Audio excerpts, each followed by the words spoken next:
ఇక్కడ చిన్నవాడు ఉన్నాడు, వాని పేరు ఇష్మాయేల్. ఏం పేరు? ఇష్మాయేల్. ఇష్మాయేల్ అంటే దేవుడు వినును అని చెప్పండి. ఇష్మాయేల్ అర్థం ఏంటి? దేవుడు వినును. షిమ్యోన్ అంటే కూడా దేవుడు వినునే. షిమ్యోన్ అన్న ఇష్మాయేల్ అంటే రెండు పదాలు ఒకటే. అంటే దేవుడు వింటాడు. చెప్పండి, దేవుడు ఏం చేస్తాడు? వింటాడు. దేవుడు వినే దేవుడు. అందరు చెప్పండి, మన మాటలన్నీ వింటాడు. మీరు అనుకుంటారు లేదో, నమ్మాలంతే. మనము ప్రార్థన చేస్తాం. చిన్న బిడ్డ ప్రార్థన చేసినా దేవుడు వింటాడు. చిన్న బిడ్డ ప్రార్థన చేసినా, మీరందరూ ఇప్పుడు ఆఖరిలో మీ హృదయంలో ఆరాధన చేశారు. ఈరోజు చాలామంది మీ ఆరాధన దేవుడు నిశ్చయముగా విన్నాడు. రాత్రి మీరు ప్రార్థన చేసి, నిన్న రాత్రి బైబిల్ చదువుకొని ప్రార్థన చేస్తున్న వాళ్ళు చెయ్యెత్తండి. నిన్న రాత్రి మీ అందరి ప్రార్థన విన్నాడు. పొద్దున్న లేచి ప్రార్థన చేస్తున్న వాళ్ళు చెయ్యెత్తండి. Very good, God bless you. మీ అందరి ప్రార్థన ఈరోజు దేవుడు విన్నాడు, అనుమానమే లేదు. ఎందుకంటే దేవుని పేరు మీరు ఎప్పుడు దేవునితో మాట్లాడిన ఏమనంటే, దేవా ఇష్మాయేల్ దేవా, షిమ్యోన్ దేవా అనాలా. ఏమనాలా? ఎందుకు ఇష్మాయేల్ దేవా, షిమ్యోన్ దేవా అంటున్నానంటే, ఇష్మాయేల్ అంటే దేవుడు వినును, షిమ్యోన్ అంటే దేవుడు వినును. దేవుడు ఏం దేవుడు? బైబిల్లో మాట ఉంది, చెవులు ఇచ్చినవాడు వినకుండునా, కన్నులు ఇచ్చినవాడు కానకుండునా. దేవుడు వింటాడు, చూస్తాడు. నీ మనసు వింటాడు, నీ మనసులోది వింటాడు, నీ తలంపులోది కూడా వింటాడు ఆయన, నీ తలంపులోది కూడా చూస్తాడు ఆయన. అయితే ఇక్కడ ఓ చిన్నవాడు ఉన్నాడు, వాని పేరు ఇష్మాయేల్. వాని వయసు 13 ఏళ్ళు. ఎన్నేళ్ళు? 8th క్లాస్ చదువుతాను అనుకోండి. ఎన్నో తరగతి? 8th క్లాస్ చదువు. చిన్నోడు, పెద్ద పిల్లోడేం కాదు, టీనేజ్ ఇంకా అప్పుడే స్టార్ట్ అయింది. Just bye.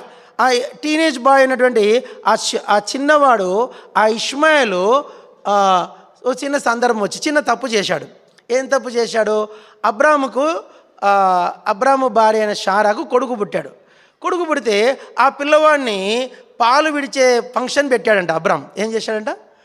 కొన్నిసార్లు పిల్లలు పాలు ఇడిచిపెట్టి గిన్నెల దగ్గర పరిగెత్తారు, తెలుసా? అమ్మ పాలు ఇస్తా అంటే పాలు తాగరు, కానీ అమ్మ తినే పళ్ళెము చెప్పాలా, పళ్ళెము లాగుతారు లేదండి. అంటే అర్థమైంది, నా కొడుకు ఇంకా పాల కంటే గిన్నెల గాడికి వస్తాను. అప్పుడు ఏం చేస్తారు తల్లులు? చిన్న మీటింగ్ పెట్టి, బ్రదర్ మా బావనికి అన్నం తినిపించాలా, వచ్చి ప్రార్థన చేయండి అంటారు. మన దేశంలో ఇది పెద్దగా ఫంక్షన్ చేయం, కానీ ఇజ్రాయెల్ దేశంలో దీన్ని చాలా పెద్ద ఎత్తున చేస్తారంట. మనం బర్త్డే చేస్తాంలో తెలియదు, కానీ అది చాలా పెద్ద ఎత్తు. ఏంది బిడ్డ అయింది? ఏమి? ఆ పాలు విడిచాడు. ఆ పాలు విడిచి ఫంక్షన్ చేస్తూ ఉంటే అబ్రాము, ఆ చిన్నోడు చిన్న 2 ఏళ్ళు 3 ఏళ్ళ మధ్యలో ఉండొచ్చు ఇస్సాకు. ఇష్మాయేల్ ఏం చేశాడంటే వానితో ఆ చిన్నవాడిని ఎగతాళిగా పరిహాసం చేశాడంట. ఏం చేశాడంట? ఇప్పుడు కొన్నిసార్లు కొందరు మనము ఎగతాళిగా మాట్లాడతాం. చేయమనుకోకండి, ఎగతాళిగా పరిహాసంగా మాట్లాడతాం. అట్లా మాట్లాడినప్పుడు ఇష్మాయేలు అలా పరిహాసం చేసి అబ్రాము చూశాడంట. అరే, ఈడు దాసి కొడుకు. ఎవడు? ఇంట్లో ఉన్న దాసిని చేసుకున్నాను, దాసి కొడుకు వీడు వారసుడు, ఇజ్రాయెల్ దేశానికి వారసుడు వీడు దాసి కొడుకు, వీడు నా కొడుకుని పరిహసిస్తాడని చెప్పేసి అబ్రాము భార్య షారా కూడా చూసింది. అది చూసి భర్త తనింది, ఏం చేస్తావో తెలియదు, ఇప్పటికిప్పుడు వీని వెళ్ళగొట్టనింది. ఏం చెప్పింది?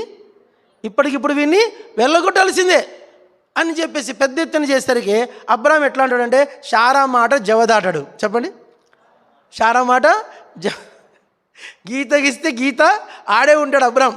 కాబట్టి షారా మాట దేవదాటని అబ్రాము వెంటనే అప్పటికప్పుడు షారా ఆగరం పిలిచి నీళ్ళ బుడ్డి ఇచ్చాడు, వాటర్ బాటిల్ కొనిచ్చాడు. మన భాషలో ఏం చేశాడు చెప్పండి? బిస్లరీ వాటర్ బాటిల్ కొనిచ్చి పో అన్నాడు.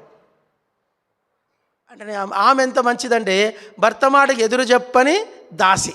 ఆ దాసి ఆ కొడుకుని తీసుకొని పోతా ఉన్నారు. ఎంత దూరం పోయారో తెలియదు మనకు. అది ఎడారి దేశం. ఏం దేశం? దూరం పోయినాక నీళ్ళు అయిపోయినాయి, దప్పికైనాయి, నీళ్ళు అంత దూరం నడిచారు మనకు తెలీదు.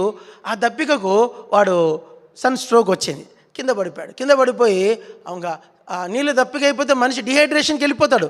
ఆ డిహైడ్రేషన్కి వెళ్ళిపోయి మనం అంటాం సన్ స్ట్రోక్ అని, వింటామా? ఆ సన్ స్ట్రోక్ కొట్టింది, కింద పడిపోయి అమ్మా సావు బతుకుల మధ్యలో మాట లేదు, కొలాప్స్ అయిపోయాడు. అప్పుడు అక్కడ చుట్టూ పరిగెత్తింది ఆ తల్లి హాగరు. అటు తిరిగెత్తింది, ఇటు పరిగెత్తింది, ఎక్కడ నీళ్ళు లేవు. కేకలేసింది, ఎవరు ఉన్నారేమో, అయ్యా నా కొడుకు చచ్చిపోతాడు, ఎవరి దగ్గర ఉన్నారా? ఎవరు గొర్రెలు కాస్టలు ఉన్నారు చూసింది. పాము అటు చూసింది, ఇటు చూసింది, అయ్యా నా కొడుకు చచ్చిపోతాడు, నీళ్ళు కావాలి అయ్యా. వెతికింది, తిరిగింది, అటు పోయింది, ఇటు పోయింది, ఎక్కడ పోయినా ఏం లేదు, కొడుకు చచ్చిపోతాడు. చచ్చిపోతాను ఇంకా ఒళ్ళు చల్లబడిపోతుంది. అయ్యో అక్కడ ఒక మాట అనేది అందరు చెప్పండి, నా కుమారుని చెప్పాల, నా కుమారుని చావును నేను చూడలేను అని చెప్పి ఇంకా ఒకటే దిక్కు ఆకాశం వైపు చూసింది, ఎలుగెత్తి ఏడ్చిందంట. ఎలుగెత్తి ఏడొస్తానే ఎట్లా ఏడ్చిందో మనకు తెలియదు. చావుకేక ఓ మాట ఏంది, వాడు చచ్చిపోయేది వాడు కానీ చచ్చిపోయేది మీరు చెప్పండి, నిజం చెప్పండి. బిడ్డకు తల్లి ప్రాణం గొప్పదా, ఆమె ప్రాణం గొప్పదా? బిడ్డ ప్రాణం గొప్పదా, తల్లి ప్రాణం గొప్పదా? నేను వరంగల్ మా మందిరానికి వచ్చి బాబు, ఆ బాబుకు జస్ట్ 22 years కిడ్నీలు ఫెయిల్ అయినాయి, 2 ఫెయిల్ అయినాయి. ఫెయిల్ అయిన డాక్టర్స్ అన్నారు డయాలసిస్కి వెళ్ళిపోయాడు, డయాలసిస్ పని చేయలేక చనిపోతాడు, ఇంకా 2 years అయిపోయింది. ఎవరు కిడ్నీ పెట్టలే. వాళ్ళమ్మ అనేది నా కొడుకు కంటే ఎక్కువేముందని చెప్పి తన కిడ్నీ ఇచ్చేసింది. కొడుకు బతికాడు. ఇప్పుడు వాడు మళ్ళీ పెళ్ళయింది, వానికి పాప, వాడు హ్యాపీగా బతుకుతాడు. నేను చెప్పేది ఏంటంటే ఎవరికి లేని ప్రేమ భూలోకంలో ఎవరికి ఉంటుంది? బిడ్డ మీద. తల్లి ప్రేమ ఎదుట బిడ్డ కోసం తల్లి ఏదైనా ఎంతటి సాహసమైనా చేసి తీరుతా, తన ప్రాణం తెగించైనా సరే కొడుకును బతికించుకుంటుంది. అక్కడ ఏం జరిగిందంటే హాగరు ఆమె కేక, ఆమె అంతరంగంలో అరుపు పరలోకానికి వినపడి అక్కడి నుంచి దేవుడు దిగొచ్చాడు. హాగరు ముందు ఈమెను ఆదరిస్తాడు. హాగరు ఎందుకు భయపడుతున్నావు, ఎందుకు తొందరపడుతున్నావు, భయపడద్దు, ఇదిగో అక్కడే చూడు, అక్కడ నీళ్ళు ఉన్నాయి, తాగు అంటానే పరిగెత్తి చూడగానే అక్కడ నీళ్ళు భూమి చీల్చబడి అక్కడి నుంచి నీళ్లు పైకి వస్తున్నాయంట. పరిగెత్తుకొని వెళ్ళింది, ఆ బుడ్డిని నింపుకుంది, తిప్పుకొని వచ్చి కొడుకుని బతికించుకుంది. ఇక్కడ మనకు అర్థమయ్యేది ఏంటంటే ఒక తల్లి తన బిడ్డ కొరకు చేసే ప్రార్థన ఎదుట దేవుడు ఒక అడుగు కూడా ముందుకి వేయలేడు. అది విషయం. తల్లికి బిడ్డకున్న కనెక్షన్ ఎవరిదంటే దేవునికి మానవునికున్న రిలేషన్.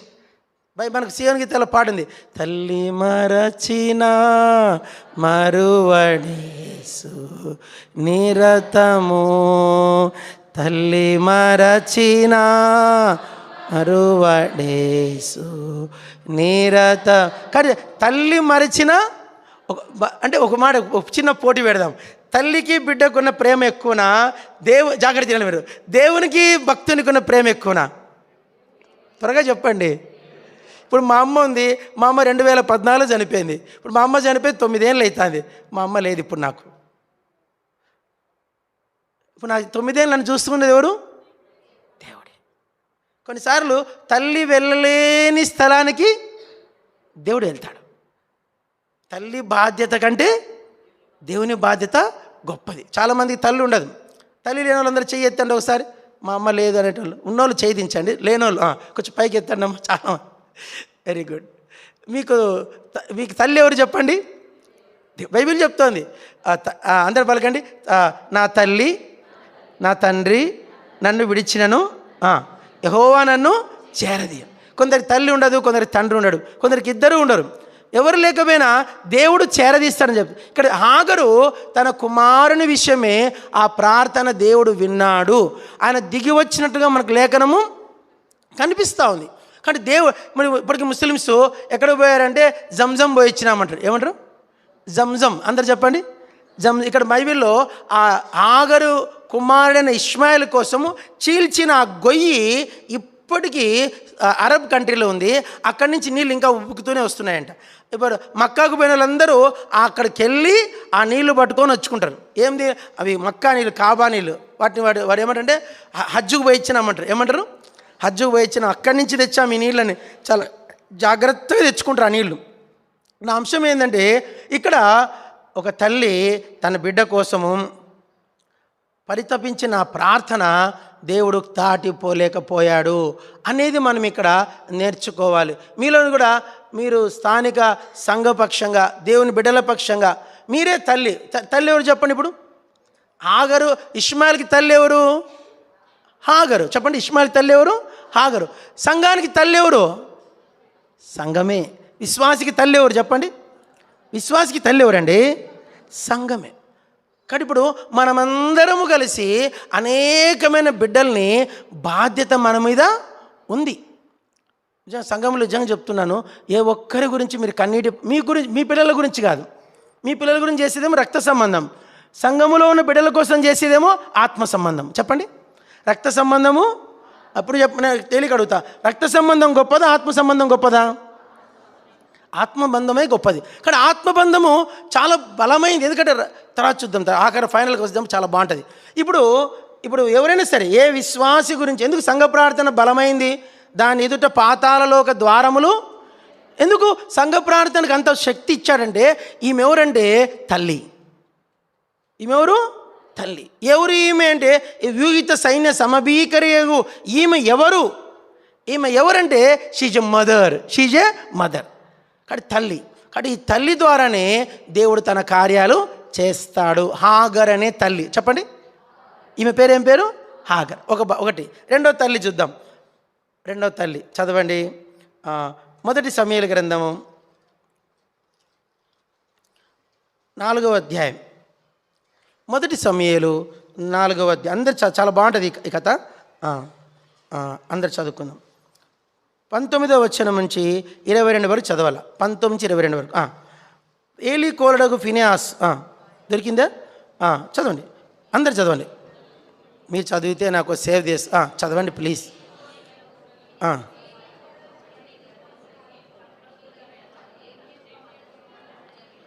తన మామయు తన పెనిమిటియు చనిపోయారని విని ఆమె నొప్పులు తగిలి మోకాళ్ళ మీదకి కృంగి ప్రసవమైన.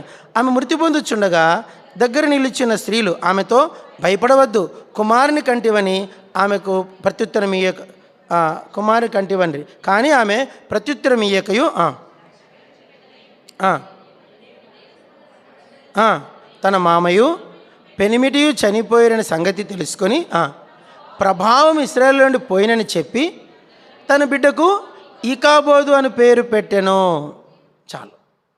దేవుని మందసం పట్టబడిపోయినందున ప్రభావము ఇశ్రాయేలు నుండి చెరపట్టబడిపోయినని ఆమె చెప్పాను.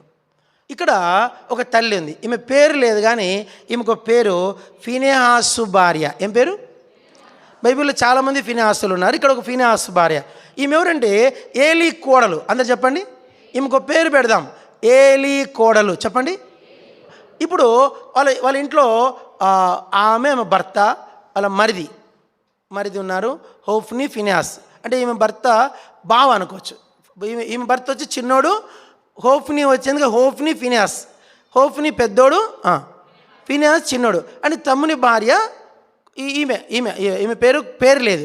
ఈమెకు పేరు పెడదాం, ఫినెహాసు భార్య ఏలీ కోడలు. ఏం పేరు చెప్పండి? ఇంటికి చిన్న కోడలు. అయితే ఏలీకి ఇద్దరు కొడుకులు భ్రష్టులు అనమాట. ఇద్దరు కొడుకులు ఎలాంటి వాళ్ళు? భ్రష్టులు. చాలా జాగ్రత్తగా ఉండాలి. ఈ భ్రష్టులు ఇద్దరు వాళ్ళు చేసిన పాపాన్ని బట్టి ఇజ్రాయేల్ దేశంలోంచి మహిమ వెళ్ళిపోయిందంట. ఎట్లా వచ్చింది? ఎంత భయంకరమైన పరిస్థితి వచ్చిందంటే, యుద్ధం వచ్చింది. యుద్ధంలో ఫిలిస్తీన్లు వచ్చి దాడి చేస్తున్నారు.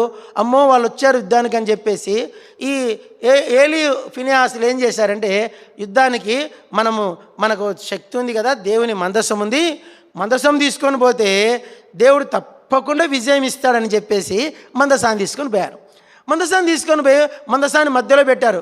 పెద్ద కేకలేశారు, ఓ చూసుకో, ఇంకా మాకు మందసం వచ్చింది, మా యుద్ధంలోకి మాదే జయమని పూర్ణ విశ్వాసంతో వచ్చారు వాళ్ళు. అయితే మందసం ఉంది, కానీ దేవుడు వారితో కూడా లేడు.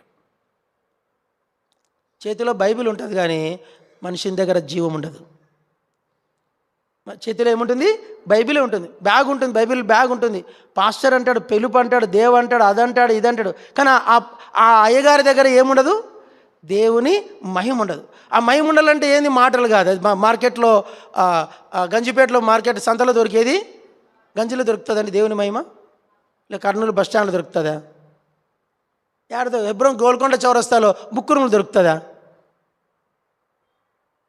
అది దొరకాలంటే చాలా అన్యాయపు తీర్పు నుండి కూడా నోరు తెరవకుండా ఉండాల. చెప్పండి. నీ దగ్గర ఎప్పుడు మహిమ ఉంటుంది తెలుసా? నువ్వు తప్పే చేయాల. నీ మీద పేపర్ ప్రింట్ చేసి పంచారు. నేను సంఘంలో సేవ చేస్తుంటేనే, సేవకు అక్కడ సంఘ పెద్ద ఉండేవాడు, జాషువా గారండి. చాలా మంచోడు. ఎంత మంచోడు ఆయన మంచితనం చెప్తే భయపడతారు. చాలా మంచి లెక్కల మాస్టరు, చాలా మంచోడు. అయితే ఆయన మీద 10 లక్షలు తిన్నారని పేపర్ ప్రింట్ చేసి మందిరం గేట్ దగ్గర అందరికి పంచినారు. ఆ షాక్కి ఆయన పక్షపాతం వచ్చేసింది. స్పాట్. అదే వారం వచ్చింది, పంచినారు, స్ట్రోక్ వచ్చేసింది. ఆ టెన్షన్ తట్టుకోలేక మరుసటి దినంకి నోరు కాలు చేయబడిపోయింది. ఒక నెలకు చనిపోయాడు ఆయన. జరిగింది ఇది. అంటే ఎందుకు చెప్తున్నానంటే మనం బైబిల్లో ఒక మాట పలకండి, లేని వార్త పలకరు, లేని వార్త పుట్టింపకూడదు అని. చాలా నీతిమంతుడు. ఆయన కొడుకు మెడ్రాస్ ఐఐటిలో గోల్డ్ మెడలిస్ట్. ఆయన షికాగోలో ఆయన చాలా హై పోస్ట్లో ఉన్నాడు. షికాగోలో ఉన్నాడు, ప్రజెంట్ అమెరికాలో షికాగోలో. అంత పెద్ద ఆయన అటువంటి కొడుకులు కన్నా తండ్రికి మందులు డబ్బు తీసుకునేంత అవసరం ఏముంది? గవర్నమెంట్, ఆయన వైఫ్ గవర్నమెంట్ ఎంప్లాయర్. నిందలు అనవసరంగా నిందలు వేయకూడదు సంఘాల్లో. ఎవరి మీద నింద వేసామో దాని ప్రతిఫలం మనమే వస్తుంది, అది మన ఇంటికి వస్తుంది. అది తిరిగి మళ్ళీ ఏం చేస్తుంది? మన ఇంటికి వస్తుంది. ఎవరైనా అంటే కూడా నోరు మూసుకో, నువ్వు చూసావా కంటితో, నల్లా నోరు మూసుకో, నువ్వు కంటితో చూసావా. లేని వారితో మనం పుట్టించకూడదు, దాన్ని మనం స్ప్రెడ్ చేయకూడదు. ఎవరైనా అంటే కూడా నువ్వు చూసావా, నువ్వు కంటితో చూసావా, నువ్వు ఎరుగుదువా, నువ్వు బిల్లులు చూసావా. తొందరపడి మనం ఎవరైనా అన్న మాట, ఆ మాట నమ్మొద్దు మనము. మీరు అందరూ చెప్పినా నమ్మను, నా కంటితో చూస్తే నమ్ముతాను, నా స్వభావం చెప్తున్నాను. ఎవరు ఎన్ని చెప్పినా నమ్మను. నా హృదయపూర్వకంగా నేను తెలుసుకుంటే తప్ప అది కూడా మాట్లాడను. అది మనకు ప్రభువుకి తెలియదా అనుకుంటా. లాస్ట్లో ఏమంటా, లాస్ట్కి ప్రభువుకి తెలియదా, ప్రభు చూడలేదా, ప్రభు కన్నా గొప్పలవా, మన జడ్జిమెంట్ చేసే డ్యూటీ మందా. ఇక్కడ ఓఫ్ని ఫినాసులు చేసిన పాపముకు జడ్జిమెంటు దేవుని దగ్గర నుంచే వచ్చింది. మందసం తీసుకెళ్ళి ఆ యొక్క యుద్ధంలో పెట్టినారు. మందసం ఉందని వాళ్ళు ఎంతో విశ్వాసం తెగురుతున్నారు, కానీ మహిమ లేదే, ఏం లేదు, దేవుని భయం లేదు ప్రజలకు. యుద్ధంలో ఫిలిస్తీన్లు ఓడిపోయారు, ఫిలిస్తీన్ల చేతులు ఇజ్రాయెల్ ఓడిపోయారు. వాళ్ళు పోతా వాళ్ళు ఏం చేశారు, ఆ ఫిలిస్తీన్లు బుద్ధి లేని వాళ్ళు మందసాన్ని తీసుకొని పోయారు. యుద్ధం చేసి వీళ్ళని చంపేసి ఎవడు దిక్కులాడు పోయినా బాగుండు, మందసం ముట్టుకోకుండా. వీళ్ళు ఏం చేశారు, ఫిలిస్తీన్లు మందసాన్ని తీసుకొని వాళ్ళ ఊరు వెళ్ళి వాళ్ళ గుడి తలుపులు తెరిచి గర్భగుడిలో పెట్టేసిపోయినారు. గర్భగుడిలో పెట్టేసిపోతే తెల్లారేసరికి వారి దేవత, పెద్ద దేవత, దాగోను దేవత, అది బోర్లో పడిపోయిందంట. చెప్పాలి, ఎట్లా పడిందంట, బోర్లో పడిందంట. మరి దిన వాళ్ళు లేపి మళ్ళీ నిలబెట్టారట. నిలబెడితే ఈసారి ఎట్లా పడిందంటే మొండెం తెగిపోయిందంట, చేతులు తెగిపోయాయంట, వట్టి మొండెం మాత్రం ఉన్నాడు. వాళ్ళు విచిత్రంగా ఉంటుంది ఈ సందర్భం. మన దేవుడు ఎంత గొప్ప దేవుడో వర్ణించడానికి వీలు కాదు. అయితే విషయం ఏంటంటే, ఇప్పుడు వార్త వచ్చింది, ఇంట్లో ఆమె ఇంటి చిన్న కోడలు, అందరు చెప్పండి, ఇంటి చిన్న కోడలు ఆమెకు ఆ రోజు కన్ను ప్రొద్దులంట. ఏం చెప్పండి, ఈరోజు రేపు డెలివరీ అవుతుంది. అందులోనే ఒకడు వచ్చి వార్త, అమ్మా అన్నాడు. ఏం అబ్బాయి అనింది. అమ్మా ఏమేమి చెప్పరా అంటే, అమ్మగారు మీ మామగారు చనిపోయాడు, సారీ మీ బావగారు చనిపోయారు. అట్లనా, మీ మామ చనిపోయాడు, మీ భర్త కూడా చనిపోయాడు. అయినా ఏం తమ్మకలే ఆమె, చెప్పండి. ముగ్గురు చనిపోయారు, 3 మరణ వార్త. ఒక ఇంట్లో ఎన్ని మరణ వార్తలు ఒకసారి ఏమేమి మరణ వార్తలు చెప్పండి. మామ చనిపోయాడు, బావ చనిపోయాడు, భర్త చనిపోయాడు. ముగ్గురి మరణ వార్తలు విన్నా ఆమె ఏం తమ్మకలే, ఏం శబ్దం, ఆమెకు తెలుసు అన్నీ.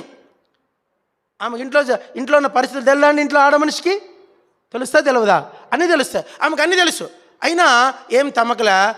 అది చెప్పి వాడు ఇంకోటి చెప్పాడు, అమ్మా మందసాన్ని ఫిలిస్తీన్లు తీసుకుపోయారని చెప్పాడు. ఆ మాట వింటానే మందసం పోయిందా. అప్పటిదాకా గుండె ఏం కొట్టుకోలే, ఆమెకు మామూలుగానే ఉంది.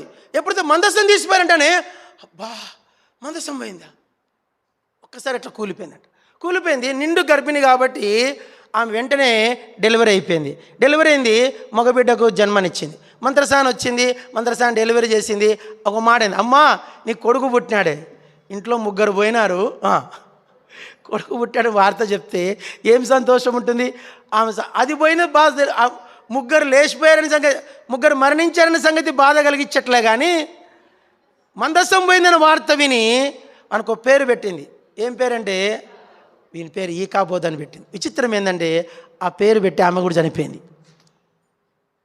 ఒక్క దినమున ఒక ఇంట్లో 4 చనిపోయారు. అయినా బాధ కలగట్లేదు. తాను చనిపోతున్నా కూడా బాధ లేదు ఆమెకు.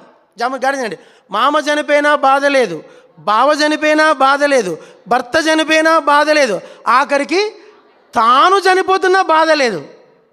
దేనికి బాధపడుతుంది ఆమె? మందసం పట్టబడిపోతుంది. మందసం అంటే మహిమ, చెప్పండి. ఇప్పుడు సంఘములో కూడా మందసం ఉంటుంది, గుర్తుపెట్టుకోండి మాట. కర్మేల్ చర్చిలో కూడా మందసం ఉంటుంది. ఈ మందసం కాదు. ఏమిటా మందసం అంటే దేవుని మహిమ. చెప్పండి. మందిరంకి వస్తే మనుషులకు దేవుని స్వరం వినపడాలంట.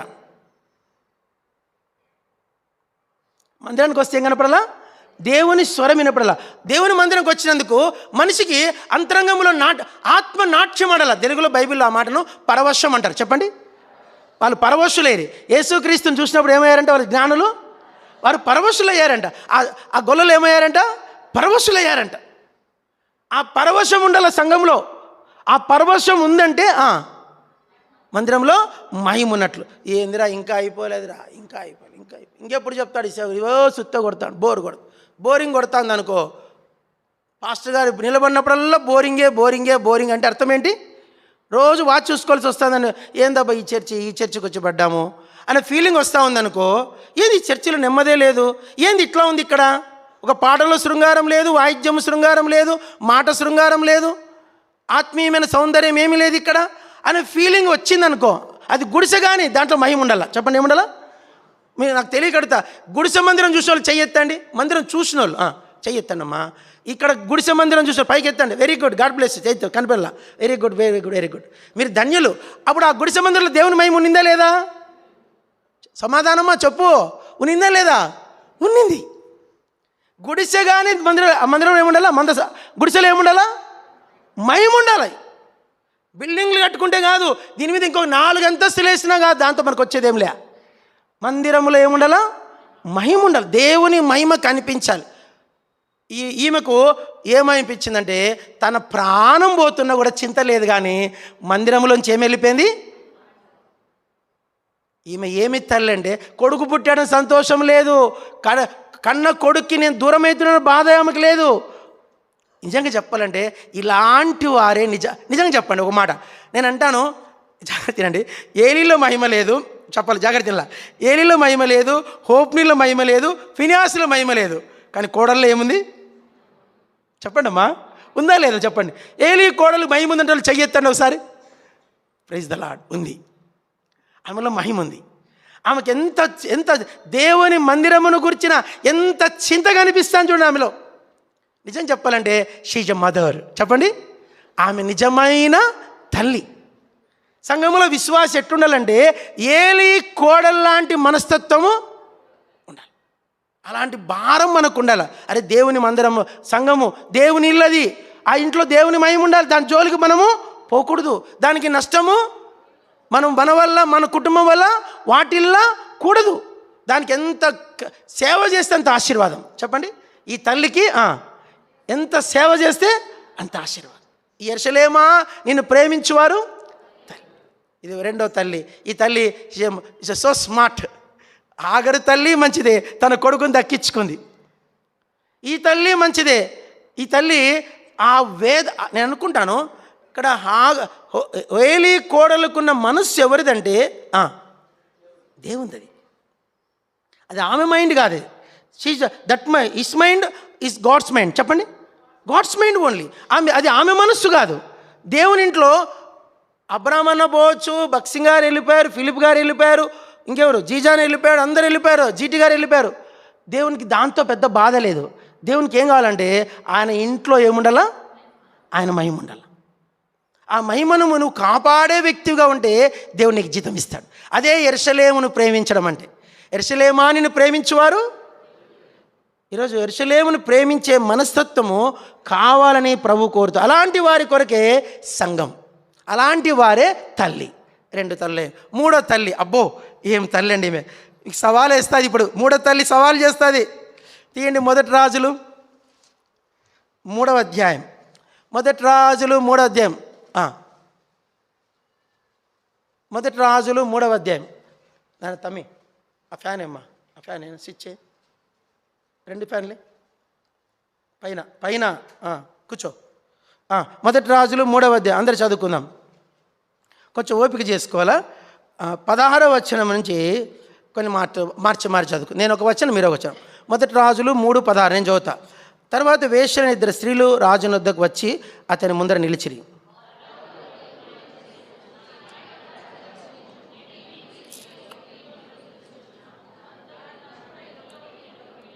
నేను కనిన 3వ దినమున ఇదియు పిల్లను కనినం. మేమిద్దరమును కూడానున్నాం. మేమిద్దరము తప్ప ఇంట్లో మరి ఎవరును లేరు. కాబట్టి మధ్యరాత్రి ఇది లేచి నీ దాసినైన నేను నిద్రించుచుండగా వచ్చి నా ప్రక్కలోని నా బిడ్డను తీసుకొని తన కౌగిట్లో పెట్టుకొని చచ్చిన తన పిల్లని నా కౌగిట్లో ఉంచెను.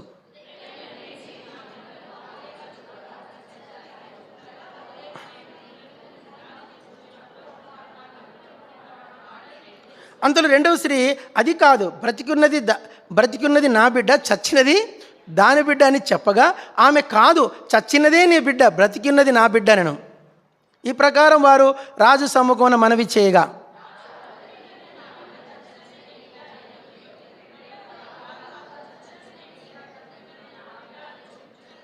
కత్తి తెమ్మని ఆజ్ఞ ఇచ్చాను. వారు ఒక కత్తి రాజసన్నిధికి తేగా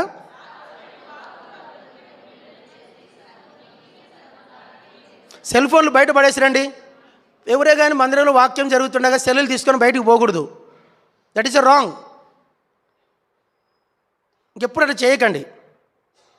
చదవండి 23వ వచనం, 24, 25. రాజు 2 భాగములుగా బ్రతికుండు బిడ్డను చేసి సగం దీనికిని సగం దానికిని చెరి సగం ఇవ్వవలసిన ఆజ్ఞ ఇచ్చాను. నువ్వు కూడా రాజేష్ మధ్యలో లేచిపోతుంటావు, సెల్లు తీసుకెళ్ళి చెత్తగుడ్లో పడేసిరా. నువ్వు ఎప్పుడే కానీ సెల్లు మధ్యలో పోకూడదు. చదవండమ్మా.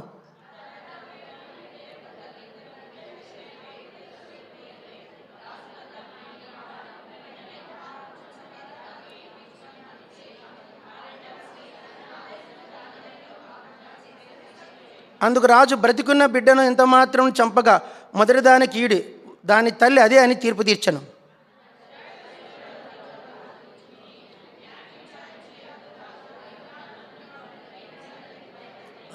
దయచేసి మెసేజ్ మధ్యలో చెప్తున్నాను. ఎప్పుడే కానీ మందిరంకి రాకముందే నేను మీ అందరికంటే బిజీ, తెలుసో లేదో, నాకు ఎన్ని కాల్స్ వస్తాయో.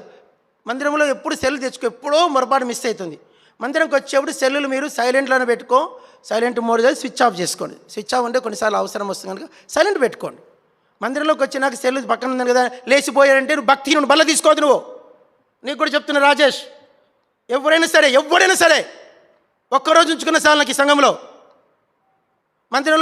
మందిరంలోకి వచ్చిన తర్వాత నువ్వు సెల్లు కాల్ వచ్చిన లేచి వెళ్ళిపోయేట్టుకుంటే మందిరం రావద్దు. నువ్వు ఇంట్లో ఉండు. నీకు సెల్ ఫోన్లు వస్తాయి కానీ కాల్స్ వస్తాయి, ఇంట్లో ఉండు. ఇక్కడ ఒక తల్లులు ఉన్నారు, 2 తల్లులు. ఏం తల్లులు? 2 తల్లులు. వాళ్ళిద్దరు వేశ్యలంట. ఎవరంట? వేశ్యలు. వేశ్యల దగ్గర కూడా మనం నేర్చుకోవాల్సిన ఒక నీతి కనిపిస్తుంది ఇక్కడ బైబిల్. అందుకే పరిశుద్ధాత్మ రాశాడేమో. చదవండి అన్నమాట. మత్తయి సువార్తలో చదవండి. మత్తయి 15 అనుకుంటాను. ఏందమ్మా? మీకన్నా ముందుగా వేశ్యలు పరలోకం పోతాను. లూకా సువార్తనా?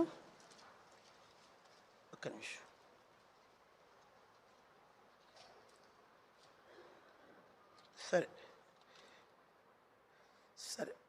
సరే ఓకే మాట సరే జాగ్రత్త. ఏంటే ఇప్పుడు ఇక్కడ 2 స్త్రీలు కనిపిస్తూ ఉన్నారు. ఎవరు వీళ్ళిద్దరు? పలకండి ప్లీజ్. ఎవరమ్మా వీళ్ళిద్దరు? వేశ్యలు. వీళ్ళిద్దరు మరి ఇజ్రాయెల్ దేశంలో ఉన్నారు. ఆ 2 స్త్రీలు చెరొక కుమారుని కన్నారు.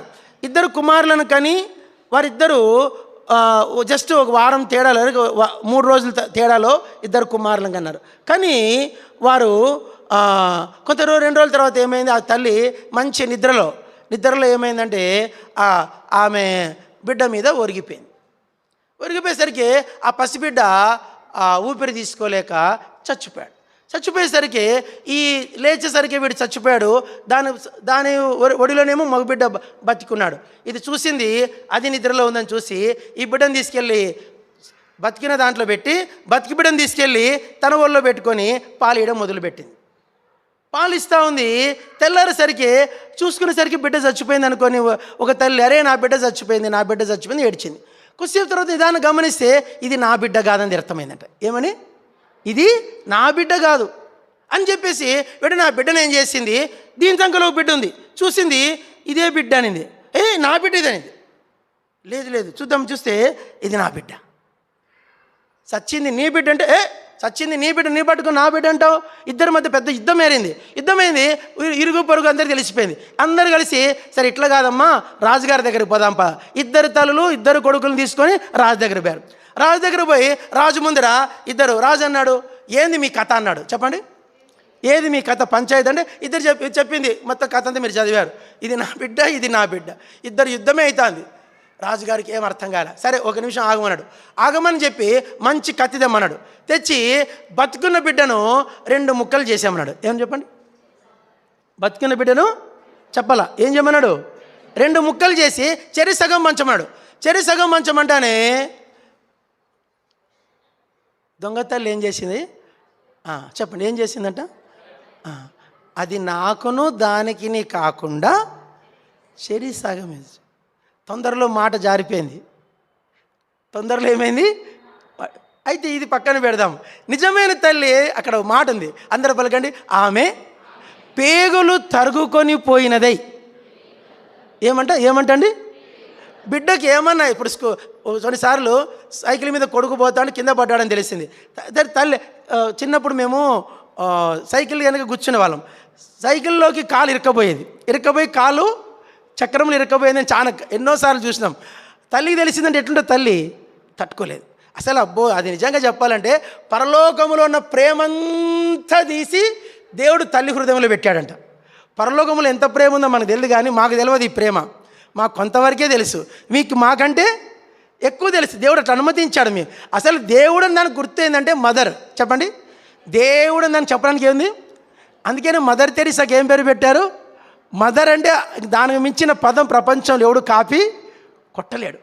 నిజంగా ఇప్పుడు తల్లి, నిజమైన తల్లి పేగులు తరుగుకొని పోయినదై గట్టి గడిచిందేమో. రాజా ఆ బిడ్డను దానికే ఇప్పించు, ఆ బిడ్డను ఎందుకంటే అది చనిపోవడానికి వీలు లేదు. చూడండి, కొన్నిసార్లు నిజమైన తల్లి ఏం చేస్తుంది? నాకు దక్కకున్నా పర్లేదులే బిడ్డ, నువ్వు ఎక్కడున్నా సరే నువ్వు బాగుంటే నాకు అంతే చాలు. బిడ్డ క్షేమం కోరికున్నటువంటి తల్లి. ఇక్కడ మనకు విషయం ఏమైందంటే విషయం తెలిసిపోయింది. రాజు ఏం చేశాడు? ఆ చనిపోయిన బిడ్డను దానికే ఇచ్చి బతికిన బిడ్డను నిజమైన తల్లికి ఇచ్చినట్లుగా మనకు అర్థమవుతుంది. దీని ద్వారా మనకేమర్థమవుతుందంటే నిజమైన తల్లి బిడ్డ చనిపోవడానికి ఒప్పుకోదు. ఇప్పుడు ఒక మాట చెప్పాలంటే చాలా చోట్ల ఏం జరుగుతుందంటే, హెబ్రోనులో ఉన్న వార్త ఇది. సంఘాలు కష్టపడి ప్రయాసపడి సైకిళ్ళ మీద తిరిగి కరపత్రికలు పంచి వీధి తిరిగి ఇండ్లు తిరిగి ప్రయాసపడి కట్టిన సంఘాలు ఉన్నాయి.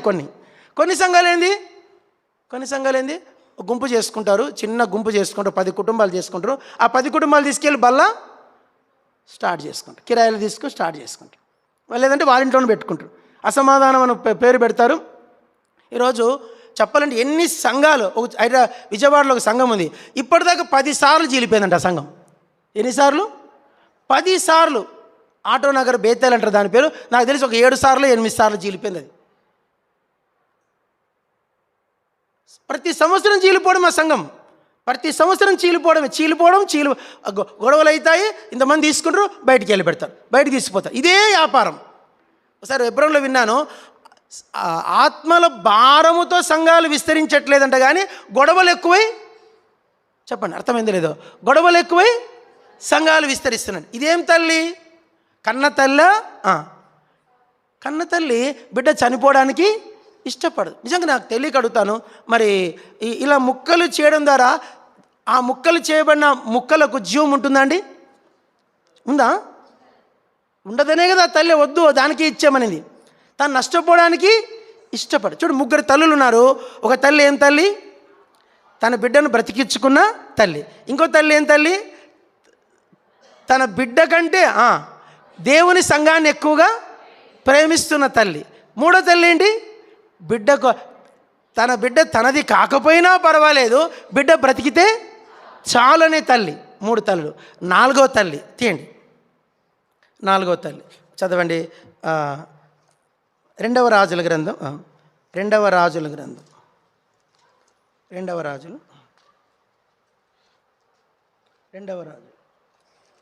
4వ అధ్యాయం 2వ రాజులు 4వ అధ్యాయం చూడండి. 2వ రాజులు 4వ అధ్యాయం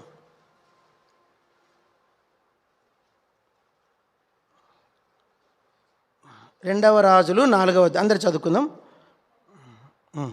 18వ వచనము, 19వ వచనము, 20వ వచనం చదువుకుందాం. 18, 19, 20. ఒకనాడు కోయివారి యొద్ద లేదు, ఆ బిడ్డ ఎదిగిన తర్వాత అక్కడి నుంచి చదవండి. ఆ బిడ్డ ఎదిగిన తర్వాత ఒకనాడు కోయివారి యొద్ద తన తండ్రి దగ్గరకు పోయి అక్కడ ఉండగా వాడు నా తల పోయిన తన తండ్రితో చెప్పాను. అతడు వాడిని ఎత్తుకొని తల్లి ఎద్దుకు తీసుకొని పొమ్మని పనివారిలో ఒకనికి చెప్పగా వాడు ఆ బాలుని ఎత్తుకొని వాని తల్లి ఎద్దుకు తీసుకొని పిల్లవాడు మధ్యాహ్నం వరకు తల్లి తొడ మీద పండుకొని ఉండి చనిపోయెను. అప్పుడు ఆమె జాగ్రత్త ఇక్కడ చదవాల. అప్పుడు ఆమె పిల్లవాడిని దైవజనుని మంచం మీద పెట్టి తలుపు వేసి బయటకు వచ్చి చాలు. తర్వాత మీరు అధ్యాయం అంతా చదవనుకోండి. ఆ బిడ్డ చదవండి. ఇప్పుడు మనం 34 వచ్చి చదువుకుందాం. 34, 33 చదువుకుందాం. తానే లోపలికి పోయి లోపల ఉండగా తలుపు వేసి యెహోవాకు ప్రార్థన చేసి మంచం మీద ఎక్కి బిడ్డ మీద తను చాచుకొని తన నోటి మీద ఉంచి కళ్ళ మీద తన చేతులు వాని చేతుల మీద ఉంచి బిడ్డ మీద పొడుగా పండుకొని ఆ బిడ్డ ఒంటికి పెట్టగలిగిన పుట్టిన తాను దిగి ఇంటిలో యువతల నుండి అవతలకు ఒకసారి తిరిగి నడిచి మరలా మంచం మీద ఎక్కి బిడ్డ 7 మార్లు తుమ్మి కళ్ళు తెరిచి అప్పుడు అతడు గెహాజీని పిలిచి ఆ శూన్యమిరాలను పిలుచుకొని రమ్మని చెప్పగా వాడు ఆమెను పిలిచాను. ఆమె అతని ఇద్దరికి రాగా అతడు నీ కుమారుని ఎత్తుకొనమని ఆమెతో చెప్పాడు. ఇక్కడ ఒక తల్లి ఉంది, చాలా విచిత్రమైన తల్లి. ఈమె పేరు అందరూ పలకండి, షూనేమీయురాలు. పలకండి. ఈమెకు పేరు లేదు కానీ ఈమె పేరు ఏం పేరంట? షూనమైట్ ఉమెన్. ఈ షూనేము స్త్రీ బహు చాలా తెలివైంది. ఇక గురించి చిన్న కథ చెప్తా. ఎవరైనా చదువుదామా? ఒక వచనం చదివితే మీకు అర్థమవుతుంది. 2వ రాజులు 4వ అధ్యాయము 9వ వచనం అండి. కాగా ఆమె తన పెనిమిటిని చూచి మన ఇద్దరికి వచ్చుచూ పోవచ్చున్నవాడు భక్తిగల దైవజనుడని నేను కావున మనం అతనికి గోడ మీద ఒక చిన్న గది కట్టించి అందులో అతని కొరకు మంచము, బల్ల, పీట, దీపస్తం ఉంచుదాం. అతడు మన ఇద్దరికి వచ్చినప్పుడల్లా అందులో బస చేయవచ్చునని చెప్పాను. చాలు. ఇక్కడ ఒక స్త్రీ ఉంది, ఆమె పేరు షూనేమిరాలు. ఆమె బహుకాలం నుంచి పిల్లలు లేరంట. ఆమెకి ఏం లేరంట? చెప్పలా. ఏం లేరంట? పిల్లలు లేని స్త్రీ.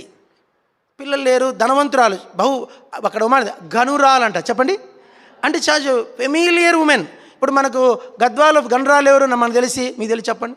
డీకే అరుణమ్మ. అరుణమ్మ అంటే చాలా ఫేమస్. ఇక్కడ వరంగల్లో కొండా మురళి భార్య, ఆమె పేరేందో సురేఖ, కొండా సురేఖ. వరంగల్ జిల్లానంతా పెద్ద గన్రాలు ఆమె. అట్లా జిల్లాకు ఒక గన్రా ఉంటుంది. అట్లా ఢిల్లీకి ఒక గన్రాలు ఉంది, సోనియమ్మ. అట్లా ఇజ్రాయెల్ దేశంలో ఒక ఊరు షూనేం. ఆ షూనేం పట్టణంలో ఓ గనురాలు. ఈమె చాలా పెద్ద స్త్రీ కానీ గొప్ప స్త్రీ కానీ చాలా తెలివైంది కానీ పిల్లలు లేరు. అయితే ఆ ఊరికి ఒక ప్రవక్త ఉండేవాడు. ఆయన పేరు ఎలీషా. అందరు చెప్పండి. అందరు చెప్పండి. ఆ ఎలీషా ఆ గ్రామమునకు పోవచ్చు వచ్చుచూ ఉండెను. ఓ రోజు చూసింది. అందరు ఊరంతా అంటారు, అమ్మా మన ఊరికి ఎలీషా గారు వచ్చారమ్మా, మన ఊరికి ఎలీషా గారు వచ్చారు.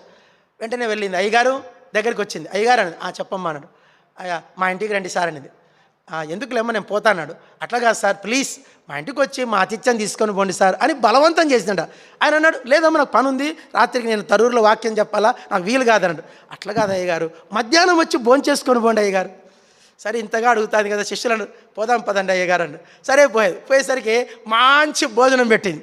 ఒక మాట చెప్పింది. అయ్యా అందరు చెప్పండి, అయ్యా ఈ ఊరి మీద ఎప్పుడు వెళ్ళినా మా ఇంటికి వచ్చి మా ఇంట్లో ఆతిథ్యం తీసుకొని వెళ్ళాలి.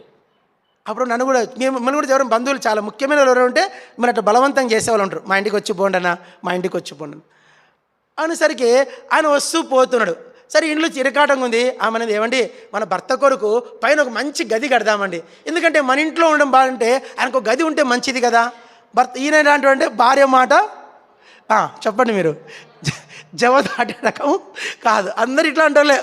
సరే జవదాటని భర్త. సరే వెంటనే గది కట్టించేశాడు. ఆ గదిలో మంచి మంచం ఏర్పాటు చేశాడు. ఆయనకి రాత్రులు వెలుగు ఇవ్వడానికి దీపం పెట్టాడు, ఒక పీట పెట్టాడు, బల్ల పెట్టాడు. మంచము, బల్ల, పీట, దీపస్తంభం 4 పెట్టాడు. పెట్టిన తర్వాత ఎలీషాకు చాలా కంఫర్ట్ అయింది భోజనము. ఆయన మంచిగా ప్రార్థన చేసుకుంటున్నాడు. ఆ గదిలో చాలా దివ్యమైన గదిగా మారిపోయింది అది. అయిపోయిన తర్వాత ఆయన అన్నాడు, నీకేం కావాలో కోరుకోమన్నాడు. నాకేం వద్దయ్యా, నాకెందుకయ్యా. ఆమెకు తనకు పిల్లలు లేరన్న సంగతి చెప్పట్లే. మీరు చదువుకోండి కలిస్తే ఆమె చెప్పలే. అయితే ఇంకో చెప్పాడు, అయ్యా ఆమెకు పిల్లలు లేరన్నాడు. అట్లనా, అయితే అమ్మా నేను మళ్ళా సంవత్సరం వస్తాను, అప్పుడు నీ కొడుకు ఉంటాడు నేను అంటాను. మళ్ళా సంవత్సరం వస్తే కొడుకు చేతిలో ఉన్నాడు. కొడుకు పెద్దగా అయ్యాడు, వస్తున్నాడు పోతున్నాడు సేవకుడు. అయితే ఒకరోజు ఆ బిడ్డ పొలంలో పని చేస్తుండగా సంథింగ్ ఏమైంది, నాన్న తలనొస్తుందనా అనేది. ఏమైంది బిడ్డ అని వాళ్ళమ్మ చేరదీసింది, వాళ్ళమ్మ పడుకోబెట్టింది, ఆదరించింది. కొద్దిసేపు తర్వాత బిడ్డ చనిపోయాడు. ఆమె ఏం కంగారు పడలే, చెప్పండి అందరూ చెప్పండి. ఆమె ఏమి కంగారు పడలే. బిడ్డను గాఢ మీద కూర్చోపెట్టుకుంది, ఇంటికి తీసుకెళ్ళింది. ఎలీషా ప్రవక్త ఎక్కడ పడుకుంటాడు ఆ మంచం మీద పడుకోబెట్టింది, దుప్పటి కప్పింది, మళ్ళా గాడిద ఎక్కింది, గబగబా ఎలీషా ఉన్న ఊరికి వెళ్ళింది. ఎలీషా కర్నూలులో ఉంటాడు అనుకోండి, అర్థం చేసుకోండి. ఎలీషా ఉన్న ఊరికి వెళ్ళింది. వెళ్ళిపోయి అయ్యా అనింది. ఏమ్మా అన్నాడు. అయ్యా నా కొడుకు అంటేనే నీ కొడుకు చనిపోయాడని. అవునయ్యా, ఏం పర్లేదు. శిష్యుని పిలిచాడు, అసిస్టెంట్ పాస్టర్. చెప్పండి ఏం పాస్టర్? అసిస్టెంట్ పాస్టర్ పిలిచి ఈ కర్ర ఇచ్చి, ఈ కర్ర తీసుకెళ్ళి వాడిని నడినెత్తి మీద పెట్టు, వాడు బాగవుతాడు. ఆమెనంది, నీ అసిస్టెంట్ పాస్టర్ వద్దు, ఆ కర్ర వద్దు, నా ఇంటికి చెప్పండి నువ్వే రావాలని కాళ్ళు పట్టుకుంటేనే సరే ఆమె అడుగుడికి చూడండి ఎంత బాగుంది. ఆమె అడుగుడికి సరే అమ్మా అని చెప్పి గాడిద కట్టాడు. ఆయన గబగబా వచ్చాడు. వచ్చేసరికి బాబు పడుకున్నాడు, చనిపోయాడు. తలుపు వేసుకున్నాడు. చాలా ప్రార్థన చేశాడు, వానికి వెట్టగలిగిచ్చాడు. తర్వాత చూస్తుండగానే వాడు లేచి 7 సార్లు తుమ్మాడంట. ఎన్నిసార్లు? 7 సార్లు తుమ్మేసరికి వాడు బతికాడు. వాళ్ళ ఆమె చేతిలో పెట్టాడు. ఇది చరిత్ర, ఇది బైబిల్. దీని ద్వారా మనమేం తెలుసుకోవచ్చు అంటే, అందరు చెప్పండి, ఈ స్త్రీకి దైవ సేవకుని మీద ఉన్న విశ్వాసం. ఇప్పుడు చూడండి, ఇప్పుడు మనం కూడా మన దైవ సేవకుడు ఎవరు? మన సేవకుడు ఎవరు? చదవండి బైబిల్లో మాట. ఎవరు మన సేవకుడు? అపోస్తల కార్యములు 3వ అధ్యాయం. అబ్రాహ్మణ కాదు, మీరు అబ్రాహ్మణ అనుకునేది మీకు సేవకుడు. మీకు అబ్రాహ్మణ సేవకుడు అంటే ఇట్లే ఉంటారు. చూడండి ఎవరు సేవకుడు, చదవండి. అపోస్తల కార్యములు 3వ అధ్యాయం ఆఖరి వచనం, 26వ వచనం. 26 దేవుడు 26 దేవుడు తన సేవకుని పుట్టించి మీలో ప్రతి వానిని వాని దుష్టత్వముని మళ్లించడం వలన మిమ్మల్ని ఆశీర్వదించుటకు ఆయనను మొదట మీ యొద్దకు పంపేనని. ఇప్పుడు చెప్పండి ఎవరు ఆ సేవకుడు? ఇప్పుడు చదవండి హెబ్రీ పత్రిక 3వ అధ్యాయం, హెబ్రీ 3. మీకు ఒక విషయం తెలిసిపోతుంది. హెబ్రీ పత్రిక 3వ అధ్యాయం 1వ వచనం. ఇందువలన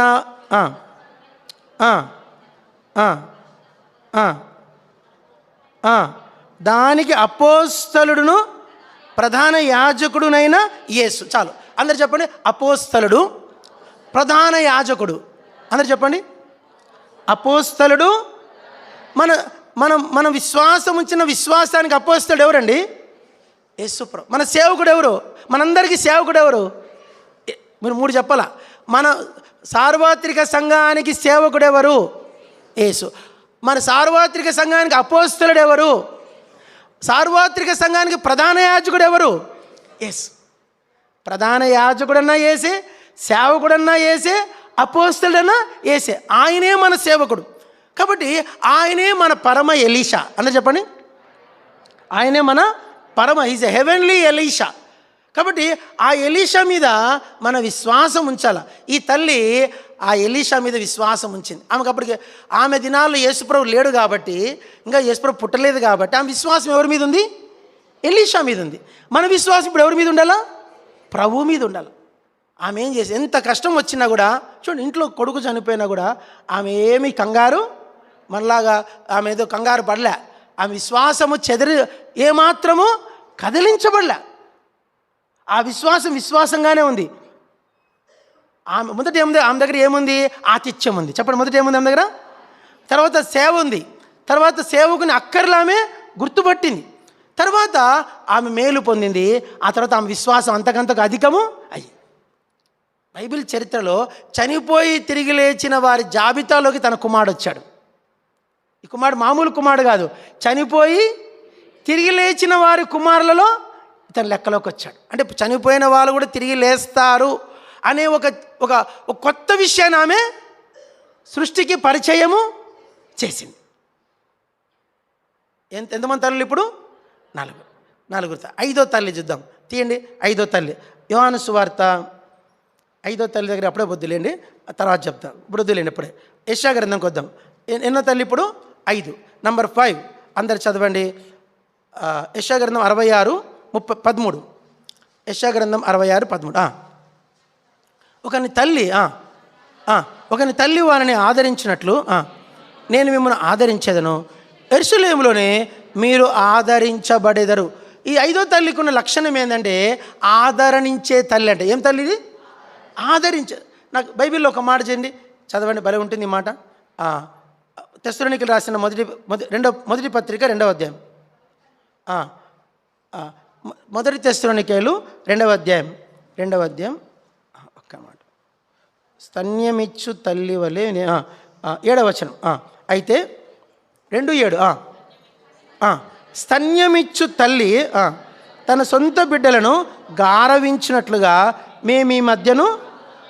తల్లి దగ్గర 3 ఉంటాయండి, చెప్పండి, అందరు చెప్పండి. స్తన్యమిస్తుంది, గారవిస్తుంది, సాధువై ఉంటుంది. ఇంగ్లీష్లో తల్లిని ఏమంటారంటే నర్సింగ్ అంటారు. ఏమంటారు? Nursing care. నర్సింగ్ అంటే ఏంది? నర్సింగ్ అంటే శుశ్రూత. నర్సింగ్ అంటే ఏంటండి? యాక్చువల్ నర్స్ అంటారు కదా. నర్స్ అన్న మాటకి అర్థం తెలుసా? నర్సులు చెయ్యొద్దండి. నర్సులు చాలామంది మా మందిరంలో. Very good. చాలామంది ఈ నర్సులు ఏం చేయాలంటే శుశ్రూత. చెప్పండి. శుశ్రూత అంటే ఆ బిడ్డల్ని ఒక విధమైన జెంటిల్ హ్యాండిల్ అన్నమాట. నేను ఒకసారి చరిత్ర చదివాను. రాజుగారు ఒక కింగ్ ఉండేవాడంట. ఆయన కొడుకును చిన్న బిడ్డ, ఆ బిడ్డను చూసుకోవడానికి దాదీలను పెట్టుకునేవాళ్ళంట. ఎవరు పెట్టేవాళ్ళంట? దాది. బైబిల్లో కూడా దాది, మోషేకు దాది ఉంది. ఆ దాదిని పిలిచి వాళ్ళు ముందంట వాళ్ళకు టెస్ట్ చేస్తారంట. ఏం టెస్ట్ అంటే వాళ్ళ చేతులు తీసుకుంటారంట, చేతులు పట్టుకుంటారంట. చెప్పండి, త్వరగా చెప్పండి. నాకు రాజుగారి కొడుకును హ్యాండిల్ చేసే నర్సు దాది ఎట్టుండాలంటే ఫస్ట్ టెస్ట్ ఏంటంటే చేతులు పట్టుకుంటాడు. చేతులు చూసి అబ్బా ఈ చేతులు ఇంత రాళ్ళలాగా ఉన్నాయి, ఈమె పనికిరాదు అంటారంట. ఇంకొక ఏమైనా పిలుస్తారంట, చేతులు పట్టుకుంటా, ఏంది ఈ చేతులు కట్టెల్లాగా ఉన్నాయి. ఒక నర్సు వస్తుందంట, చేయి పువ్వులాగా ఉందండి, మెత్తటి పువ్వులాగా. నా కొడుకును పట్టుకోవాలంటే ఎట్లాంటి చేతులు ఉండాలా? పువ్వు లాంటి చేతులు ఉండాలి. ఆమె నర్సుగా తీసుకునే వాళ్ళంట. ఇప్పుడు యేసుక్రీస్తు సంఘానికి మరొక పేరు తల్లి. ఏం పేరు? ఈ సంఘానికి మరొక పేరు యెరూషలేము అనే తల్లి. ఈ తల్లి దగ్గర చేతులు ఎట్టుండాలా? మృదువుగా ఉండాలి. ఒక మాట ఏంటంటే, మీకు పాట పాడదామా? రాజులైన యాజక గుంపులో యాజక గుంపులో నన్ను నీ ఈ పాట మీకు తెలుసు, టైం ఎక్కువైతుంది. ఇప్పుడు సంఘం అంటే ఎవరు? రాజులైన యాజక సమూహం. మీరెవరంటే వీళ్ళెవరు? రాజులు. వీళ్ళెవరు? రాణి. ఎవరండి వీళ్ళు? మనమందరం ఒక రాజు రాని వస్తారు, తెలుసలేదో. అక్క రానక్క అన్న రాజన్న, నాగరాజు తెలుసా? తమిళానండి. రాజు ఇంకో చాలామంది మనం ఇంకొక ఫ్యామిలీ వస్తారు, భర్త పేరు రాజు, ఆమె భార్య పేరు రాణి. మీరెవరండి? రాణులు. మీరెవరు? ఈ రాజులు రాణులను చూసుకునే బాధ్యత సంఘానిది. సంఘం అంటే ఎవరంటే నర్సింగ్ అంటే ఏంది? శుశ్రూత అంటే స్తన్యమిచ్చే తల్లిలాగా ఉండాల. కొన్నిసార్లు తల్లి డెలివరీ అవుతుంది, తల్లి పాలు ఇచ్చే కండిషన్లో ఉండదు. అప్పుడు బుడ్డి పెట్టి ఎవరు చూసుకుంటారు? నర్సి. మన లోపలికి కూడా పోనీరు. నర్సే బుడ్డి పాలు పెడుతుంది, నర్సే స్నానం చేపిస్తుంది, నర్సే తొడుస్తుంది, నర్సే అన్నీ చేసి వారం రోజులు 10 రోజులు తల్లి బాగా అయ్యేదాకా చూసుకొని బిడ్డను చేతిలో పెడుతుంది. నిజంగా సంఘము ప్రతి విశ్వాసి పక్షంగా సంఘము ఆదరించేదిగా ఉండాలి. ఎట్లుండాలా? ఒక మాట, తల్లి దగ్గర ఏం దొరుకుతుంది బిడ్డకు? స్తన్యం. ఎంత మంచి మాట రాశాడు పౌలు గారు. అంత పెద్ద బిషప్ ఆయన. బిషప్ దగ్గర ఏమున్నాయంట? స్తన్యమిచ్చు తల్లి వలె నేను మీ మధ్య సాధువు. ఇప్పుడు పసిబిడ్డలను కొడతారండి తల్లు? కొడతారండి. 3 నెలలు 6 నెలలు సంవత్సరాలు పిల్లలు కొడతారా? సంవత్సరం దాటితే చిన్న కర్ర తీసుకుని కొడతారు, అది కూడా కొట్టరు. కొందరు ఒక్క దెబ్బ కూడా కొట్టకుండా సాగుతారు. చిన్నప్పుడు చాలాసార్లు విన్నాను, మా బిడ్డను ఒక్క దెబ్బ కూడా కొట్టలేదన్నా నేను. తండ్రి కొడతాడు, తల్లి కొట్టదు. కొన్నిసార్లు తల్లి కొడతాడు, తండ్రి కొట్టడు. తల్లి అదేంటంటే దాని అర్థం ఏంటంటే తమ బిడ్డల ఎడల వాళ్ళకున్న సాధు స్వభావం. అందరు చెప్పండి, సాధు స్వభావం. నా బిడ్డలు ఒక్క దెబ్బ కొట్టలే అమ్మ, నాకు తెలియకడుతా, ఒక్క దెబ్బ కొట్టకుండా పెంచిన తల్లులు చెయ్యొద్దండి. God bless you, God bless you, God bless you. చాలా మంచి తల్లులు. కొందరు కొట్టరు బిడ్డల్ని, సాధ్యమైనంత వరకు కొట్టకుండానే చూసుకుంటారు. ఇది ఏంటంటే ఈ స్వభావం ఎవరిదంటే యేసుక్రీస్తుది.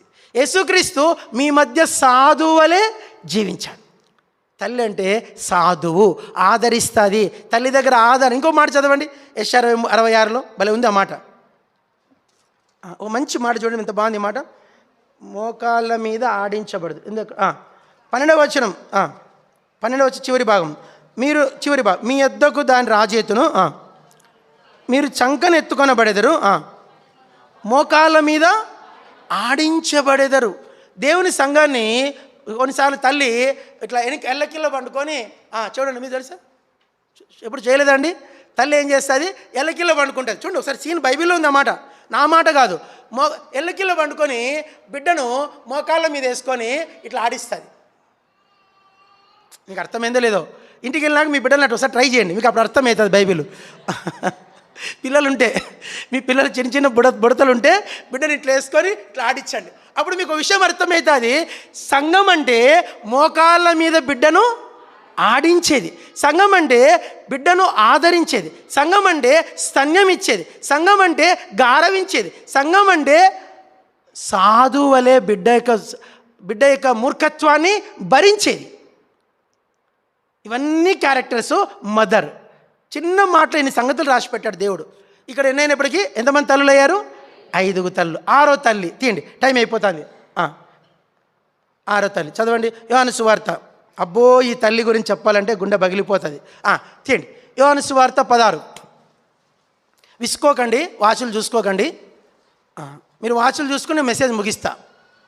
చదవండి, యోహాను సువార్త 16. అందరం చదువుకుందాం. 21వ వచనం. స్త్రీ ప్రసవించినప్పుడు ఆమె గడియ వచ్చెను, ఆమె వేదపడును.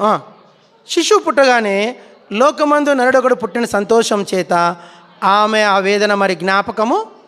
ఇక్కడ ఒక తల్లి ఉంది. ఎవరి తల్లి అంటే ఎవరి తల్లి? ఎవరి తల్లి అండి? నువ్వా? నేనా? ఎవరండి? యేసు. ఇక్కడ ఒక విషయం చెప్తాను. ఓ తల్లికి ప్రసవవేదన అవుతా, జాగ్రత్త ప్లీజ్, చాలా బాగుంటుంది స్టోరీ. ఓ తల్లికి ప్రసవవేదన అవుతా ఉంది, చాలా ప్రసవవేదన అవుతా ఉంది. డాక్టర్ అన్నారు, బిడ్డ కష్టం ఉందండి, బిడ్డ చనిపోయేట్లుంది, మేము ఇద్దరిలో ఎవరినైనా ఒకరు సేవ్ చేస్తామంటారు. బయట చెప్తారు కానీ తల్లికి చెప్పరు. వాళ్ళు తల్లిని అడిగామనుకోండి, మమ్మ మేము ఇద్దరిలో ఒకరినే సేవ్ చేయగలము, చాలా కష్టంగా ఉంది పరిస్థితి, బిడ్డ బతకాలంటే తల్లి చనిపోతుంది, తల్లి బతకాలంటే బిడ్డ పోతుంది అంటే తల్లి ఏమంటుందండి? చెప్పాలి. తల్లి ఏమంటుంది? తల్లులు చెప్పండి. బిడ్డ బతికితే నేను చనిపోయేకి సిద్ధంగా ఉంటా. ఇక్కడ ఒక తల్లి ఉంది, ఆయన యేసుక్రీస్తు. కల్వరి శిలువ మీద ఆయన 2 చేతుల్లో చీలలు కొట్టబడ్డాయి, పాదములలో చీలలు కొట్టబడ్డాయి, ఆయన ప్రక్కలో బల్లెం పొడవబడింది. ఆయన వికారుడైపోయాడు, నిరాకారుడైపోయాడు, శూన్యమైపోయాడు. ఆయన అంతగా మరణించి ఆయన మరణము ద్వారా అక్కడ రాయబడింది వేదన పడ్డాడు. ఏం పడ్డాడు? వేదన పడి ఒక శిశువుకు జన్మించాడంట. శిశువుకు జన్మించి ఆ తల్లి చెప్తోంది, నా మంత్రసాన్ని చెప్తుంది, అందరూ పలకండమ్మా, ఇది నీకు కొడుకు పుట్టాడు అని చెప్పింది. అంటానే అంతసేపు పడిన వేదనంతా తల్లి మర్చిపోయిందంట. బైబిల్లో ఒక తల్లి తీయండి, ఒక అద్భుతమైన తల్లి తీయండి. ఆదికాండం. ఆ తల్లి మర్చిపోయినాను, ప్రభు నన్ను క్షమించుగాక. ఆ తల్లి దగ్గరికి పోదాం. ఆదికాండము 35వ అధ్యాయం. ఆదికాండం 35. ఇది 2వ తల్లి. యాక్చువల్గా నేను మిస్ చేసి వచ్చేసాను. అందరు చదువుకుందాం, అందరు చదువుదామండి. చాలా మంచి తల్లిమే. ఆమె ప్రసవం వలన లేదంటే 16 చదువుకుందాం. 35వ అధ్యాయం 16వ వచనం. వారి బేతేలు నుండి ప్రయాణమైపోయి ఎఫ్రాతా వెళ్ళు మార్గంలో మరికొంత దూరం ఉన్నప్పుడు రాహేలు ప్రసవించుచు ప్రసవ వేదనతో ప్రయాసపడిన చదవండి. ప్రయాసపడుచున్నప్పుడు మంత్రసాని ఆమెతో భయపడకుము, ఆమె మృతి పొందెను, ప్రాణం పోచుండగా ఆమె అతని పేరు బెనోని అనను, అతని తండ్రి అతనికి బెన్యామీన్ అని పేరు పెట్టెను. అట్లు రాహేలు మృతి పొంది బెత్లెహేము ఎఫ్రాతా మార్గమందు పాతి పెట్టబడి. ఒక తల్లి ఉంది ఇక్కడ. అందరు చెప్పండమ్మా, అందరు చెప్పండి. ఒక తల్లి ఉంది. ఆ తల్లి పేరు ఏం పేరు? ఇంగ్లీష్లో రేచెల్. బైబిల్లోకి వెళ్ళా మిక్కిలి సౌందర్యవతి ఎవరంటే రాహేలే అంట. ఎవరికైనా మంచి అందమైన కూతురు పుడితే ఏం పేరు పెట్టుకోవాలా? రాహేల్, రేచెల్. ఏం పేరు అమ్మాయి? రేచెల్. పెద్ద మంచి పేరు అబ్బా. ఎందుకంటే బైబిల్లో అంతకు మించిన సౌందర్యవతి ఇంకా లేదు. అంత సౌందర్యవతి. ఈ సౌందర్యవతి యాకోబు భార్య. ఆమెకు కొడుకు పుడతాడు. ప్రసవవేదన పడతా ఉంది. నొప్పులు తగులుతూ ఉన్నాయి. చాలా బాధపడతా ఉంది. నొప్పి, ఆ ప్రసవం కాలేకపోతా ఉంది. అల్లాడిపోతూ ఉంది. తనకు అర్థమవుతా ఉంది నేను చనిపోతున్నానని. బ్రీతింగ్ కష్టమవుతా ఉంది. కళ్ళు తేలేస్తోంది. ప్రాణం పోతా ఉంది. అందులో మంత్రసాని చెప్పింది, అమ్మా కొడుకు పుట్టాడని. కొడుకు పుట్టాడంటేనే ఒక మాట చెప్పాలంటే, ఈ బిడ్డ నా ప్రాణానికి వచ్చాడు కదరా. ఏమనలా? నేను చనిపోతున్నాను, ఏం కొడుకు నా కొడుకు, ఏం కొడుకు అనుకొని వానికి ఒక పేరు పెట్టింది. ఏం పేరు? చనిపోతే పేరు పెట్టింది ఆమె. చనిపోతే ఒక పేరు పెట్టింది, ఈకాబోదని. ఈమె చనిపోతే ఏం పేరు పెట్టింది? బెనోని. బెనోని అంటే నా సావుకు వచ్చినావు కదరా అని. ఏమర్థము? బెనోని అంటే ఏంది? నా సావుకు వచ్చినావు కదరా. నిజంగా మనమందరం కూడా బెనోనినే. అందరు చెప్పండి. అందరు గట్టి చెప్పాలి. 1 2 3. మనమందరము కూడా, చూడ అక్క పలకల, గట్టి ఇట్లా బిగుసుకుంది. మనమందరము కూడా బెనోనినే. మనము యేసు సావుకు వచ్చినాం. నువ్వే కనుక పుట్టకుంటే యేసు సిలువలో మరణించేవాడే కాదు. నీ జన్మము ఆయన మరణానికి కారణం. అందరు చెప్పండి, నా జన్మము, ప్లీజ్ నా జన్మము, నా పుట్టుక యేసు మరణానికి కారణమైంది. ఈరోజు నువ్వు పుట్టావంటే, ఈరోజు బెన్యామీను బతికున్నాడంటే అర్థం ఎవరు? రాహేలు యొక్క మరణం. అర్థమైందా మీకు? రాహేలు చనిపోయింది, చెప్పండమ్మా. బెన్యామీను పుట్టాడు, నువ్వు బతికావు, యేసు చనిపోయాడు. యేసు లేడిక. యేసు ఎందుకు లేడంటే ఆయన సిలువలో మరణించేశాడు. ఆయన చనిపోయాడు, నువ్వు బతికావు. ఒక మాట చెప్పాలంటే అందరు చెప్పండి, యేసే. చెప్పాలి, యేసే. రేచెల్ ఎవరు? యేసు. అందరు చెప్పండి, రేచెల్ ఎవరు? రాహేల్ అంటే మీరు ఆమె తక్కువ మాట్లాడతారు చాలామంది. రాహేల్ అంతగా ఆత్మీయులను కాదంటారు. కానీ రాహేల్లో సిలువ వేయబడిన క్రీస్తే కనిపిస్తున్నాడు. ఇప్పుడు ఆ రాహేల్లో నుంచి వచ్చిన వాడే బెన్యామీన్ నుంచి వచ్చిన వాడే సౌలులో నుంచి వచ్చిన వాడే ఎవరు? సౌలు వంశావళి నుంచి వచ్చిన వాడే అపోస్తలుడైన పౌలు ఎవరు? బెన్యామీను గోత్రమందు పుట్టి. బెన్యామీన్ ఇప్పుడు పౌలే లేకుంటే బైబిల్లో 14 పత్రికలే, అపోస్తల కార్యంలే లేవు. 15 గ్రంథాలు కారణం ఎవరు? పౌలు. ఆ పౌలుకు జన్మించింది ఎవరు? బెన్యామీన్కి జన్మించింది ఎవరు? వాటిల్లేడి. అంతటి ప్రపంచ చరిత్రలో పౌలుకు మించిన భక్తుడు లేడు, పౌలుకు మించిన దైవజనుడు లేడు, పౌలుకు మించిన అపోస్తలుడు లేడు. అంతటి దైవజనుడి తల్లి ఎవరంటే రాహేల్. ఈరోజు ఆమె పడిన ఆ శ్రమ ఆ దినముతో ఆమె ఒక్క స్త్రీతో పోయింది. కానీ ఈరోజు ప్రపంచమంతటికి ఆశీర్వాదకరమైన వ్యక్తిని లోకానికి ఇచ్చేసిపోయింది. ఈరోజు నీవు నేను కూడా ఆ పౌలే. ఈరోజు నీవు నేనే ఆ బెన్యామీన్. నీవు నేనే యేసుక్రీస్తుకు యేసుక్రీస్తు కుమారులు. అందరూ ఒక మాట చెప్పండి. లోకమందు, చాలా మంచి మాట, లోకమందు నరుడొకడు పుట్టెనను సంతోషము చేత ఆమెకు ఆ వేదన జ్ఞాపకము చేసుకో. తల్లి చనిపోతుంది. యేసు ప్రభు ఆ తల్లి, నువ్వు పుట్టావు, నేను తెలియక అడుగుతా అండి, నువ్వు నా సావుకు వస్తేవి కదరా అంటాడా? ఏంటి యేసు ప్రభు? యేసే అంటాడండి అన్నమాట. నువ్వు పుడితే చాలు అంటాడా? నువ్వు నా సావుకు వస్తేవి కదా అంటాడా? అబ్బా, యేసు మాట ఇది. నువ్వు పుడితే చాలు, నువ్వు పరలోకం చేరితే నాకు అంతే చాలు, నువ్వు రక్షించబడితే నాకు అంతే చాలు, నువ్వు మారు మనసు పొందితే నాకు అంతే చాలు. నీ ఆత్మ నరకానికి పోతే నాకేమాత్రము సంతోషము లేదు. ఏసి ఆ రాహేల్, ఆ రాహేలు మరణించినంతగా ప్రసవ వేదన పడి పడి పడి పడి వేడబడి చనిపోయింది. యేసుప్రభు శిలువ మీద 6 గంటల సేపు వేదన పడి పడి పడి చనిపోయాడు. కాబట్టి ఆ అట్టి ప్రేమ నీకుంటే సంఘాలు విస్తరిస్తాయి, సంఘాలు వర్ధిల్లుతాయి, సంఘము అంతకంతకు కాపాడబడుతుంది. ప్రభు మాటలు దీవించుగాక.